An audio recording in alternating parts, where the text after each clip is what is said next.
I'll tell you what I think about the market and where it's going. I think it's a tremendous opportunity each and every person that's in a home service business has today. Unbelievable opportunity. But you got to be focused. Hey everybody, welcome to this week's edition of In the Den with your host, the Digital Shark, Bill Rossell. I am extremely excited to have a guest that he's starting to make his way out there on this these podcast circuits as far as what's going on, and that's the COO, co-owner of CEO Warrior, Mike Disney. Welcome in the Den. I'm super excited to be here. It's great to be here. You know, it's funny is that you always look for a transition when you're going to bring a guest on, and you know, there's been a lot of transition going on. Yeah, lots in CEO Warrior. So, sure. You know, we got a pretty wide range audience that gets to listen to it. You know, we're getting anywhere from 35 to 40,000 views on a weekly basis for the content that we're putting out. And so last time Mike was here in the Den. Yeah, I came with him. It was a great day. Yep, great day. We sat there, talked about some clients, but you know, what I'd like you to do is first and foremost is have you kind of give a little bit, first of all, a high level of who, for those who don't know what CEO Warrior is all about. Sure. And then secondly, there's been a lot of transition going on as far as within the organization. So, you know, I think it's first and foremost to say a couple of our team members were at your most recent event, and they came back raving. And I think that's a big attribution to what you and the team are doing, and so let's kind of get into it a little bit. Yeah, cool. So let's talk about CEO Warrior, what we do. So we are a training and implementation organization. I think there's that coaching organization stigma that's out there. We don't believe that we're coaches. We believe we're accountability and implementation managers, kind of help you with guiding through what is the next phase for what you're doing. Really looking at the ascension of you as a business owner, right? What does it look like? How's it going to feel? So we take that as a journey. We're building curriculum-based approach to that. It's kind of our new focus now, which is super exciting. That's really who we are. How many warriors do you have at this point? So right now we're over 300 clients. Okay. So we have over 300 clients that we manage on a day-to-day basis, and then you know, just constantly having new events, meeting new people, coordinating new opportunities for them to join our group, and what that looks like. You know, there's a guy by the name of Howard Partridge, and Howard Partridge has a book out called Failure to Implement, and I'm reading it right now, and it talks about 10 principles that you know, that you want to be able to look at. And everybody has their 10, 9, 7, 6, whatever it might be. But, you know, I see people go to events. I see people go to conferences. Yeah. And then I see them the following year. And I say to them, what did you implement from where you went? With CEO Warrior, is it a situation where you have to sometimes be pretty direct in the accountability of what you are and what you're not doing to get your business to the next level? Well, we have so when you come to a Service Business Live, let's say, if you come to one of our events and you're new to our world, you're going to spend 3 unbelievable days with us. They're probably going to be a little long, they're probably going to be a little challenging, we're probably going to put you a little off balance, but you're going to leave with a plan, and that plan's going to be built to execute. Is the Ice Bath Challenge part of the new plan? So is it part of the new? No, it's not. That was one of our Warrior events where it was just members only, and so we challenge each other with some different things at those events. We have a lot of fun doing it, but everything's really based on where we're going and what they need to be doing. Right. And you group the Warriors as far as revenue levels. Am I correct on that? Yeah. Well, we approach our coaching and we approach our implementation based on where they are, what they need. We do have multiple tiers, so whether or not they want to run fast, they want to run at a certain pace, everybody has the ability to run at whatever level they want to run at. Cool. You know, so one of the big things is that there's been some change. Yep. And why don't you talk about that change and what's kind of gone on? Yeah, I think it's. I look at it as a tremendous opportunity, not only for myself and my team, but for everybody who's been playing a part in CEO Warrior. Not only our members, but everybody who potentially wants to come and join our organization, or maybe just learn from us. I have had the fortune for the last, and we're approaching our 8th year, right? So we're just into our 8th year. I've had the fortune to have 2 amazing founders who had a vision and build just an unbelievable organization. And I feel as though I've been handed the keys to a pretty great opportunity, and we're bringing in great people to do great work. So the transition happened in 2020. Sold to a private equity firm, like a lot of HVAC companies are out there right.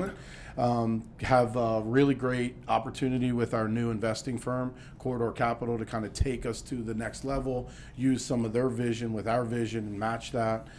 And the one thing I can tell you is, the thing that has always driven me is the founder's vision, what they wanted to do, how they wanted to end suffering for business owners, and that hasn't changed. The beauty of it is fundamentally how we approach certain things. It's getting a new coat of paint on it, and it's really pretty exciting for the future. One of the big transitions that you're doing as far as the service business live, first of all, talk about that, and then kind of taking it on a road show. Yeah, so we did that in February. We went to Tampa Bay. We went down to the Armature Works building. I don't know if you've ever been there. It's a beautiful, beautiful place. We recognize that coming to New Jersey at certain times of the year is probably not the best thing for people. Right. People in Florida may never ever want to see snow again, and there's potential for that. So we're moving around. We actually in September we're going to be in Dallas, so that's super exciting. We rented out Gillies. How's the event looking right now? So right now we're hoping to have about 100 people there, 100 new opportunities there. We're going to bring some existing clients in. We're going to have a lot of fun. 3 days of just going after it, right? Training on your business, what you need to do that. So it's going to be super exciting. So we rented out Gillies, the entire space. So that's going to be, we're going to have that for ourselves, and we're going to bring in a bunch of people and have a lot of fun doing it.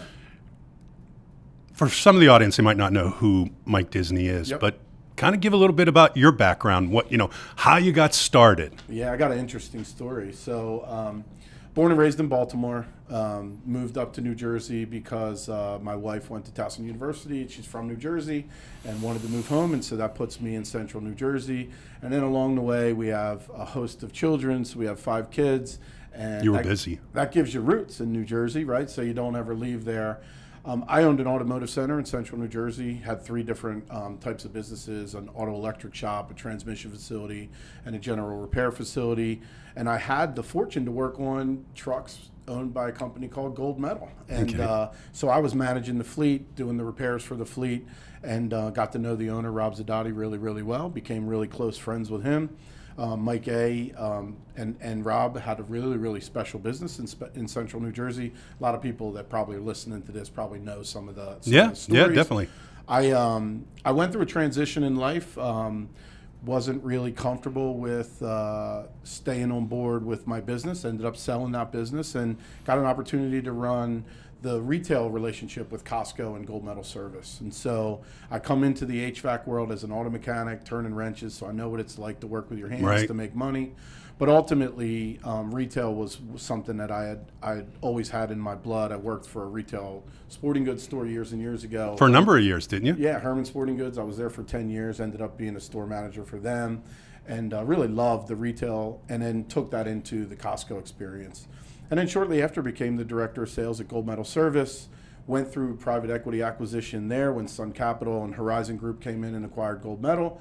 And then for me, I was fortunate enough through the ownership group at Sun Capital and Mike and Rob to coordinate me to be able to go over to CEO Warrior and really do what I consider to be my vocation and work with the existing clients that I'd been working with and just stay the course on doing what I'm doing. It's interesting because you see certain people that, and I know social media isn't everything it's cracked up to be, and that there's a lot of falsehood as far as what you see and what people push out there and the content that they put. But I think there's a general honesty when you put something out that you really enjoy doing what you're doing. No doubt about it. Yeah. And you can see that like when you're going live just to talk about who's coming, who you're meeting. And I think one of the things that I've seen is how much of the vendor partner is not a vendor partner, but a partner. Yeah. And I think that's something that you've done a really good job with in being able to say, just as important as our members are, it's just as important to have partners that can help facilitate rebates, coaching opportunities, for the warriors that are out there that are trying to grow their business. Yeah, I think I think our organization has always really kind of went out and found the right partners, the people that are going to be able to educate and really supply a level of just an understanding of their business and what they do. I mean, from equipment manufacturers to you guys here at One SEO, just being able to articulate what they need to understand. And then, it's not about just going out and finding a screwdriver. It's got to be the right screwdriver. Right? Absolutely. So for us, it's finding the people that are willing to give of their time and educate and consult so that we can have better experiences. Yeah. So, one of the things that's really is you have these 9 pillars that you guys kind of focus on. Can you talk a little bit about the 9 pillars? Absolutely. So it's really our foundational conversation pieces. It's what we teach at every event, day one. It's about getting you really engaged in the things that are probably holding you back or things you hadn't thought about that do hold you back. Mindset, skill set, action set are the very first 3. We teach them right out of the gate. If your head's not right, you're not right. If you don't have the skill set, there's a way to go acquire it and find it. And if you're not putting things to action, well, you're going to fail. You're just going to fail. So we really focus on those first 3, and we get into what that looks like and how it feels, and then rolling right into clarity, alignment, and accountability. I mean, who doesn't need that in their business? Really, it just takes all that to the next level. What does clarity, alignment, accountability really truly mean? I think everybody thinks they need it, want it, and desire it, but not many people have it. Right. And then coaching, training, and managing. I mean, that's your daily practice, right? How do you get your people aligned, and how do you get them really focused on the efforts? I'll tell you, the 9 pillars. I was the very, very first CEO Warrior event. We were actually called Service Key at the original day that started, and I had the fortune, as I first joined the gold medal team, to watch the first event and watch Mike talk about the 9 pillars from the very first event that I attended.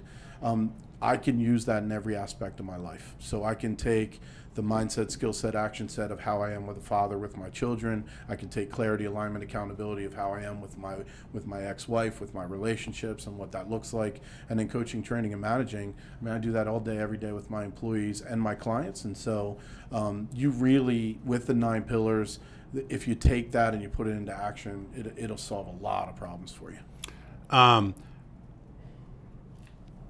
The timing of the second PE event that you went through, it also coincided with COVID. A little bit, it did, yeah, for sure. How did that affect how the organization was structured, what you guys were doing? Did you have to restructuring because now you can't have live events at your facility? What did you guys kind of do to kind of manage your way through it? Yeah, I think when we were first acquired when Corridor came aboard and acquired the position from Mike and Rob, it was rough, right? It was we were getting through COVID. We all thought it was over. Then it came back. I mean, it was that thing. And being on the Northeast, there's a whole lot of the stigma that goes around with all that stuff. I think the challenge for us has been who are we going to define ourselves with. I think we've done events extraordinary, even from a remote and virtual standpoint. So I don't think that's ever been a challenge for us. We've always been Zoom kids, right? So we've always coached from Zoom. We coached one to many. So for us, delivering, whether it be Phone Warrior, or Service Business Live, or our Warrior event, or Road Warrior, or any one of the 9 trainings that we do, we've done them really, really well virtually. But there's just something about being in the building, right? And so that has been a coming out party, probably a lot to what a lot of our members experienced this last Warrior event. And it's just been one of those things where we haven't had to transition, we haven't had to modify. I think it's just we've created some excitement about getting back to the normal routine, which is awesome. What's interesting is that from my vantage point here at One SEO, some of my best relationships in business now have been able to say how I've helped other businesses grow. I have to believe that's probably one of the most rewarding things, that when you see a guy who goes from, 600,000 to 1.1 to 2.2 to 4.5. Yeah. Like, what are they going to say bad about you that you took him to be a multimillionaire? But the passion that and the ability that somebody has to be able to help somebody's business grow. I talk to our team and here at our facility all the time, and I'm like, you don't realize the impact you're making on somebody's life. Can you talk a little bit about your feelings when you have that? Wow, that's a big one. So I think for me, the passion that comes through for me is the vision, right? We know that when we get them to join our group, man, it's a lot of responsibility. It's a lot of responsibility. We don't take it lightly. I think the beauty of it is, and we did this during the Warrior event. We recognized that we are approaching $1 billion in revenue growth over a period of time with our members, which is super, super exciting. We've always been juiced about that. But the reality comes in is changing their lives in more ways than just that, than the growth of their company. Obviously, net profit's super important, and top line growth is perfect for people that are looking to acquire their business in the future. But for us, it's their relationships with their employees. How is that improved? What does that conversation look like? Their ability as a manager to have a crucial conversation with their employees. What does that look like to improve their family life, because there's not as much stress at home? Those things are all super important. I think that's really what leads us to the day every day. You know, it's interesting as well. Some of my closest friends now that are other partners with you, big, tall Paul, Redmond, he's probably one of the people that I'm speaking to a lot, because this industry that we're all associated with, whether you're turning the wrench or you're making the marketing work or you're giving the coaching and guidance, it is an extremely tight-knit, almost ancestral community. Totally. And, there's just so many great people, not just from like good-hearted people, but like some of the best business people that I've ever met. And, I'm sure now doing this for 8 years, you've seen a number of people that have really grown and put their business to the next level. Oh, man, I got to be honest with you, go back to Paul a little bit, not just Paul alone, but all the vendors that I've had the fortune to meet and know and recognize their commitment to everybody's growth it's just unbelievable. It's a great position to have. But then realizing, like, look, your clients come to you because they have some kind of need. And if you could satisfy that need and then show them things they never thought of, that's super important. It's super important. Well, I always like to say I value my time, and that's why I hire an expert. Amen. It's funny. I'm going to tell a short digression here for 1 second. Uh-oh. You're going to love this. So 2 years ago, my wife says to me, "Hey, can you change the flapper in the toilet?" Of course you can. As I'm watching YouTube, right, on how to change the flapper on some guy who did a how-to video. Right. So I buy the kit, come home, I'm feeling really good. All of a sudden, I go to tighten the nuts on the underside of the tank. I know exactly. Crack. That's beautiful. So hop back down to Home Depot, right? Get to Home Depot, and I said, "Hey, can you tell me where you got the tanks?" And the guy's like, "We don't have the tanks. Right. You got to buy the whole toilet." Yep. So literally, I'm buying the whole toilet, wax ring, the whole 9 yards, and I'm like, why did I just spend numerous F-bombs? Crazy. Yeah. And what would it have cost me? $200? Isn't my time with my family more valuable? It's not where my expertise is. It didn't have a keyboard attached to it. So wouldn't you know, I did it again. Of course. I put another tank in, or put another toilet, cracked the tank again. I think we've all we've all had that problem, right? We think we can do, it's easy to do. Then we realize the value that we give up by doing it. So the reason I tell that story is that, I want to get your opinion on something. Like, I've always thought as the trades as essential, but now we have this new word as essential worker since COVID came around. Yeah. Tell me a little bit about your thoughts on how important, because, right now there's hate and discontent being put out in the news every single day, whether you listen to one side or you listen to another. The world's coming to an end. Right. Okay? But here's what I know. My AC unit could still break because it's 16 years old. I'm still going to need it fixed because I'm not going to be in a position.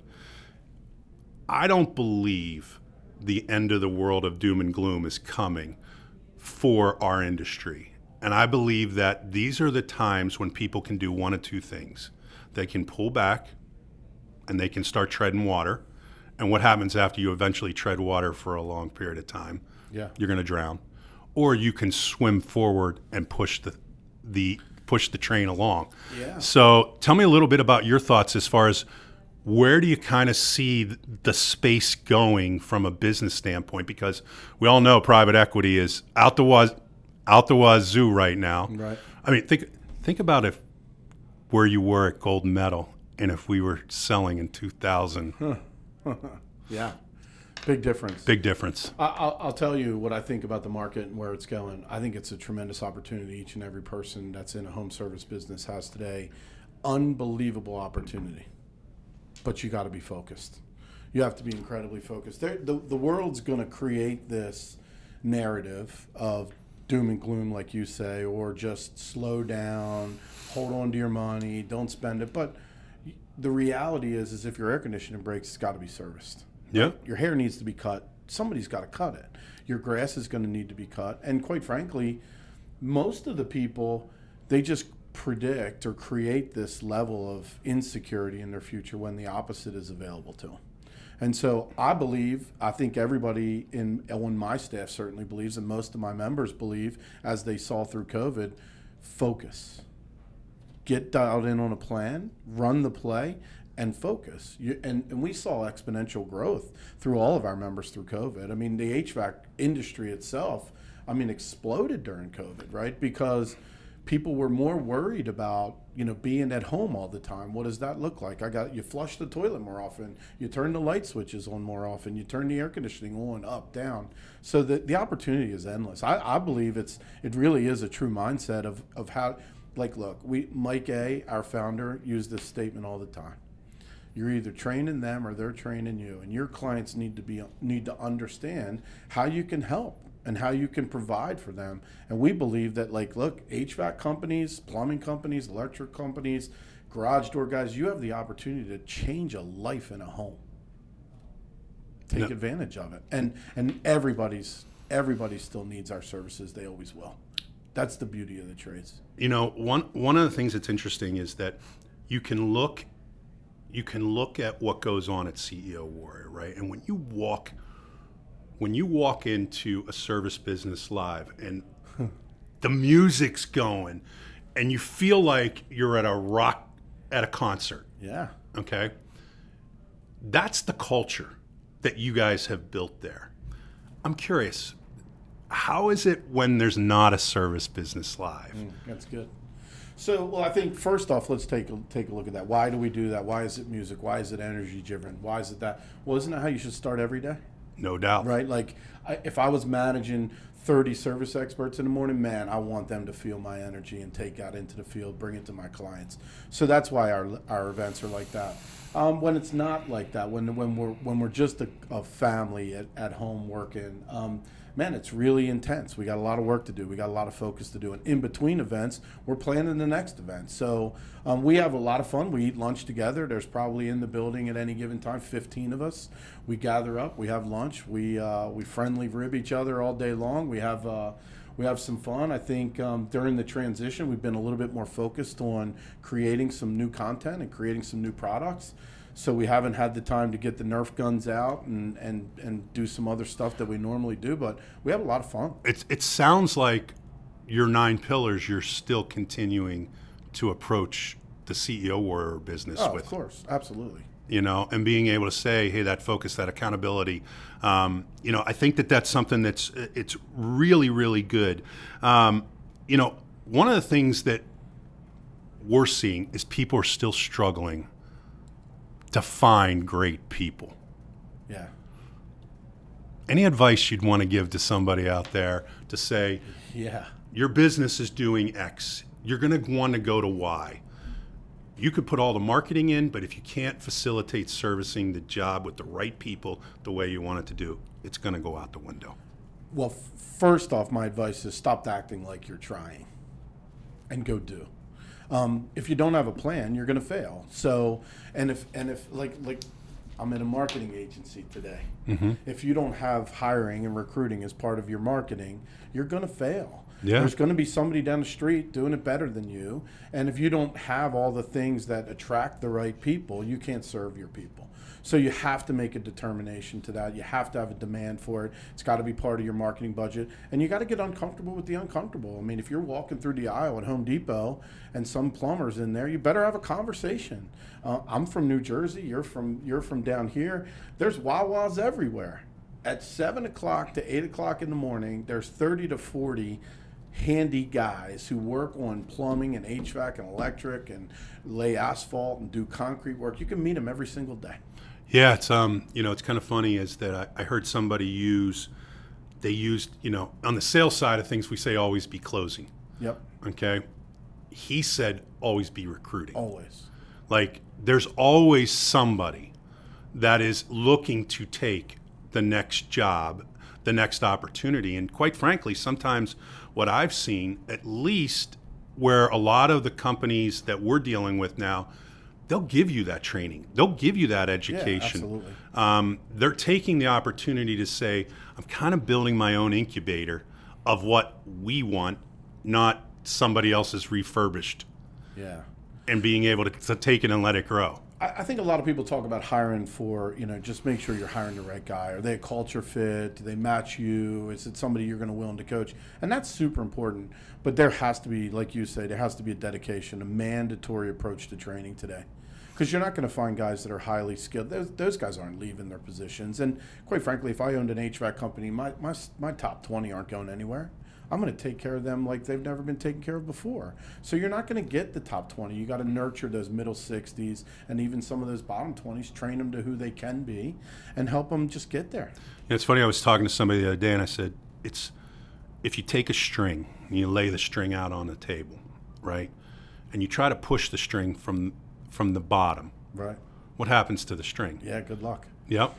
If you pull that string, it comes along pretty easy. Yeah. And I think that's one of the things that, there's a lot of good thought process and thought leadership about is getting your team to do the job that you want them to do without knowing that they're doing it. Well, I think we got to recognize too, as an owner, critical manager, or whatever it is position in your business, even if it's a recruiter, hiring people is an investment. So just like we tell our clients when they want to buy an HVAC system for 20 grand, it's an investment. You're not buying anything, you're investing in your home. You better view your people as an investment. Quick thought on that when you talk about buying. What are your thoughts on leasing of HVAC units right now? Just on a quick transition. Yeah, I mean, I think there's some people that are doing some really great work with leasing stuff. I have a couple members that have dabbled in it. Nobody that's really doing it at a large scale. I think in today's world, I don't know that I'm the biggest fan of it in my own mind. I probably don't know a lot about it as much as some other people do, but I know some people that I'm pretty intimate with big companies that are being pretty successful with some of it. I just think that there are some challenges to it, and I think in today's world, there is no right or wrong way to get people to take advantage of your services. People really make their transitions in being able to say, okay, hey, we're going to come to these events. We want to be better. What are some of the struggles that you see that the typical small to medium size home service business are going, and what kind of advice can you give them to say that they can overcome? Yeah, well, I think you said the first one, right? Recruiting is everybody's number one topic nowadays. Can't find good people, can't find good people. So that's a big challenge. I think a lot of people don't have any kind of sense of how do I market or attract new clients, and most people miss the opportunity on their existing clients and how to market to them. But the reality is the biggest challenge in today's world is the owner themselves. And what are they willing to do? How are they willing to change? Because if you're not willing to change, if you don't create a new identity, you're doomed to do the same things over and over again. And so really facilitating change in them, having transformation to understand you could do this, this is the plan, here's the recipe, here's the roadmap, you just got to follow it. It's interesting is that when I first got started in the marketing business, let's call it the marketing business, I was selling print yellow pages. That's what we'll call it from now, the marketing business. The print, I was selling print yellow pages. Yep. I was very similar to you. I had been in the restaurant business for 14 years. I paid $36,000 for that transmission one-page ad that said free towing with repair. So there would be HVAC companies that would literally buy other companies just to get their yellow page space. Okay. And nobody ever asked me how the phone book worked back then, where I hear all day long, tell me how this works, tell me how this works. I'm actually hearing about companies that are acquiring companies now just to get their employees. Yeah, yep. Well, I think that happens a lot. I think there's opportunity if you wanted to grow quickly, to train somebody, to really get them acclimated to the way you want to do things, your brand promise, your core values, literally what's the over-the-top process in the house. It takes a little bit of time. If you want to shorten that curve, go out and get people that are doing it every day, all day.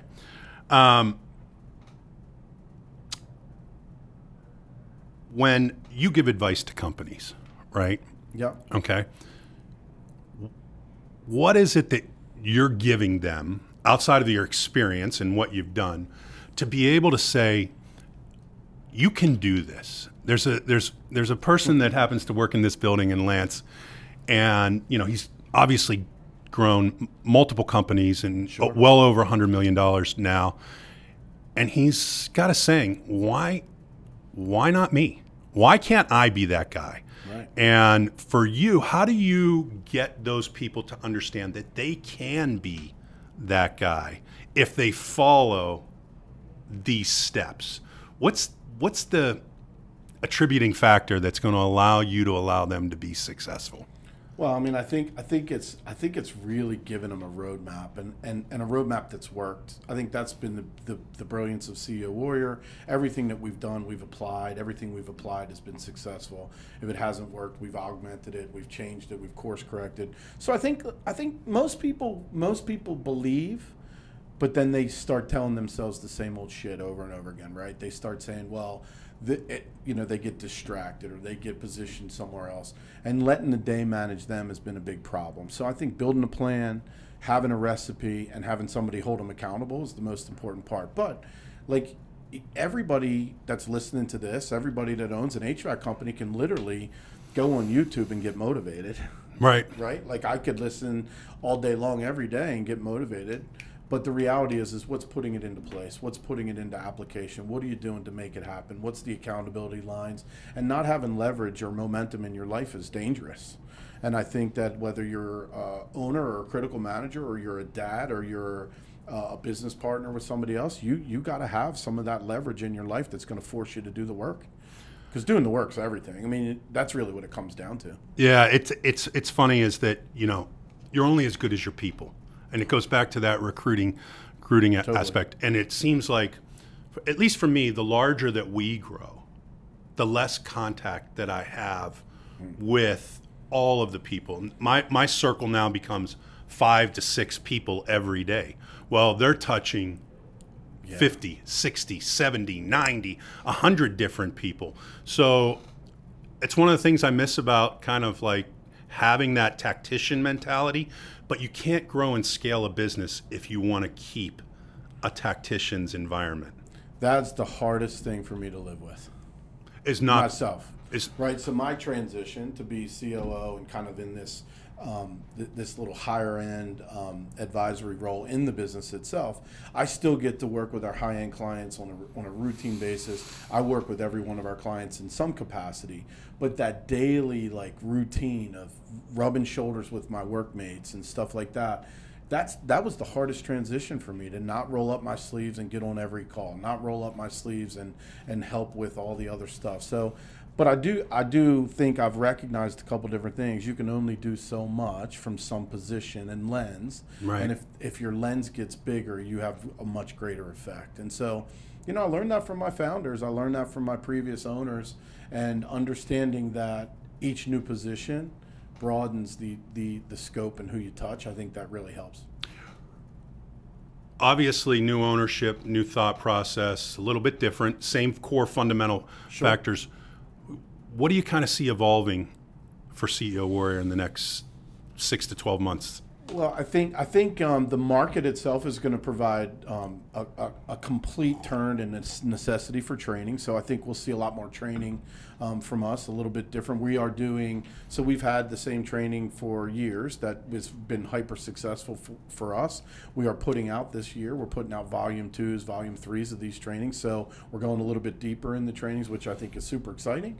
I think for us, we are going to be more focused on margins and really number driven, which is in the past we've been the muscle guys, right? Go out there and do the work, man. Everything will turn perfect. Now we're focused on pricing and focused on, you know, the conversion journey and what does that real process look like, and really turning that into bottom line liquidity and making sure customers are like, look, there's a financial responsibility to your business that I think when we first started this, we just assumed everybody understood.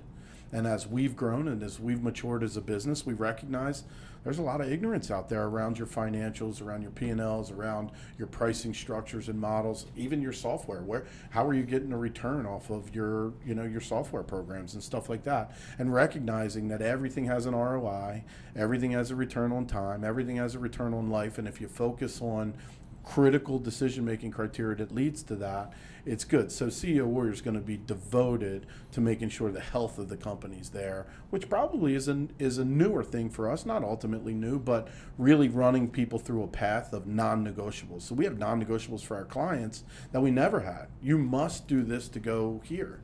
And so it's kind of like the Monopoly game, you know, you pass go, you get a couple $100, you go to do another thing. And we're forcing that behavior because we know it works. Would you say that in caveat to that, as far as with respect to, it's about engagement. Wow. And if you find somebody that's not engaged in the program, then it's not going to be successful for them. Yeah. Are you afraid to tell somebody that they didn't do the program the right way? No, and I think our members expect us to be raw, real, and to the point. I think so. We put some levers in there, though. Let's be honest. We have a community division that calls every month. Where you at? We bird dog them. We have master advisors that call on a monthly basis, have a call to review their P&Ls, to review their stuff. So engagement is everything, though. If you're not willing to answer the phone, it's tough. So getting to the point where telling somebody, hey, your distance is your failure. How do you want me to proceed? I think that's a really great question. It's pretty direct, yeah. And it makes somebody think of what they go, because where they're going to go. Right. Sure. Because I think at the end of the day, you can only lead a company if you want to be led to. Oh, 100%. You know, accountability is you know, it becomes part of your organization as long as you're accountable.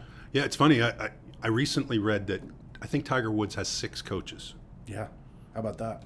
And he's been number one for the last 20 years. Not number one right now. Right, sure. But if athletes can recognize that they need help and that to see things through a different vision and mindset, it's so important for the business owners too to say, I need to allocate part of my budgeting process to be able to say, how am I being coached? How am I being trained? Because there's a lot of great training, coaching, implementation teams out there. What do you think the things that make CEO Warrior stand out as the best? Because I know I get to say, Mike, I know that we're the best digital partner you got. Right. And I know you want to say that you're the best. But what are the things that you feel are going to help that business owner to get to where they want to go? Well, first and foremost, I think my people are second to none. I think my stable of workers care more than anybody could possibly care. Now, that being said, results matter. And so I think our experience, everybody that's out there coaching my clients, everybody that's making a touch point, has experience in the trades. They know exactly what you're doing, what you're up against. But I think there's a level of intensity that we bring to the table that maybe some other people may not love, and our members absolutely love. And I think our intensity creates some action that normally wouldn't happen. And when you're creating action, you're creating success, as long as you have the opportunity to course correct and focus. But it all comes down, like you said, you're only as good as your people. And my people are super experienced, incredibly devoted, and care more than anybody else. And I don't know what else could be more important than that. Well, it always will come back to, it's like I always say if you go to a restaurant, right, and let's say the first time you're there, Yeah. your meal wasn't cooked the way it's supposed to. Your steak was overdone. Sure. But you gave the service, people will come back. If your service sucks and the food's phenomenal, See ya. they ain't coming back. That's it for sure. And so, you know, it's funny how you hear that people, sales, profit mentality.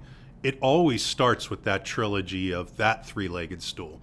And you have to have all three to work, because if you don't, one of the legs is going to fall over when you're milking the cow. Yeah, no doubt. I mean, I think that's just a discipline most people have to recognize. I think there's examples of it all around us, right? If you want to know how your business is doing, go inspect it. Absolutely. Go find out. Mystery shop your guys. See how they're doing. Be super proud or fix it, right? I mean, like, I was a paper boy when I was a little kid, and my father, I never realized what he put in me at times. He would be like, you know, we'd drive past the lady on Sunday morning, and he'd be like, make sure you put that on that little ledge for her. And like those little nuances of caring about how you're going to create action for the client matters. And so I don't think, I mean, like, look, the restaurant business gives us tons of examples of how to serve people and how to do it right. We got tons of opportunity around us to learn. It's just a matter of taking the focus and bringing it to our business. So we like to do something we call the final roar. Uh-oh. All right. And essentially what it is I'd like to throw a question out to you so that you can answer for our audience. Okay. And it's pretty simple. A lot of business owners are listening right now. Yep. What's the one question you would have them ask themselves if they truly want to be successful? What's the one question they would ask themselves if they really want to be successful? Why aren't you? I love it. Yeah. I love it. That's a great answer, because everything is up to you. Yeah. It's a matter of whether or not you're willing to put the time, effort, and energy. I always say I'm not the smartest guy in the room, but I'm going to be the guy that outworks anybody. Yeah, well, that's it. I mean, I think that's the CEO Warrior way, right? Like, I think there's a ton of opportunity for us to kind of put into our day, right? A deep understanding of some of the things we're not doing, learn from other people on social media or other platforms. But then the bottom line is, what's keeping you on track? What's keeping your focus? And if you're so determined to be successful, why aren't you? It's a great question. So I know if I get answers to this next question, how do people find you if they want to find you? So CEOwarrior.com, Mike D at CEOwarrior.com. You could just go on CEOwarrior.com and click on there, hit us up. There's opportunity for you to just find some free resources. We got a freemium site that's coming later on in this year that'll be super exciting for everybody to partake in. We have a great event coming up in Dallas. Love to get as many people as we can to our Dallas event, our Service Business Live. If you go on servicebusinesslive.com, you'll learn all about it, what you're going to experience in 3 days, and you get an opportunity to click on there and have a conversation. And if you wanted to talk to a growth advisor about, are we a fit for you, just to kind of feel what that's like, you could go on to servicebusinesslive.com and just click and have a 15-minute conversation about whether we're a fit for you and you're a fit for us. One last question. Yep. You've been doing this for 8 years. Yep. And I know every warrior has been important to you as far as in helping their business grow. Yep. Is there one that stands out? Yeah, there is. I feel like I'm Roy Firestone right now, seeing if I can get. Well, this is you hit a nerve. This is a great one. So, at our Warrior event, and we had the fortune to have a couple of your people there, and so we had a great Warrior event. We gave away an award called the Dustin Folks Award, and it's a legacy award that we give out to one of our members who we lost during COVID. He lost his life not to COVID, but he was a brother from the backyard from the very beginning. And he built a business in New York to a really great place, and his son has taken it over. His two sons are managing the business, and his wife are there kind of making everything happen, and they're just doing really special things. They've doubled the business since he's been gone. And we have a legacy award that we give away to the company in our organization that presents the best culture. because Dustin used to have Milkshake Mondays and Fat Check Fridays, and he was exemplary in our organization for how to treat your people, how to get the most out of your people, and just make sure that your people love their work. Yeah. And man, Dustin is one of my dear friends that we lost, and think about him all the time. Who was the winner this year? So the winner this year was Joel Mitchell and his team, and they're from Juneau, Alaska. And so we were super excited about them. They had to put in a bunch of videos, talk about what CEO Warrior meant to them, and talk a little bit about culture and their company. And man, it was just a great experience. We had 3 finalists, really great people, and Joel and his team, exceptional organization. I'm excited to go out there and visit them soon. And yeah, I mean, it's all because of Dustin's legacy, Dustin's spirit, and it runs in all of us. He was the guy that when we have an AIM group that happens on Fridays, and he literally, if he didn't get his shit done, he did his accountability on video. We got a video of him dancing in his underwear because he didn't get the work done. He was the guy that leveled up. Every time he didn't get something done, he owned up to it and made sure. He was an actionable guy, but he was the most likable guy you'd ever want to meet. Well, first and foremost, I want to thank you for being on the Den today. I appreciate it. It's a lot of fun. You know, we love being a partner of CEO Warrior. We try to bring, you know, great communication, transparency, and results to the Warriors that are out there. We love it. You know, I think that there's a lot of people that say they're going to do something, but when they do it, it's a whole different thing. So appreciate your time, and appreciate you coming down. Thanks for having me. It was a lot of fun. All right, my friend. Appreciate Thank you. it.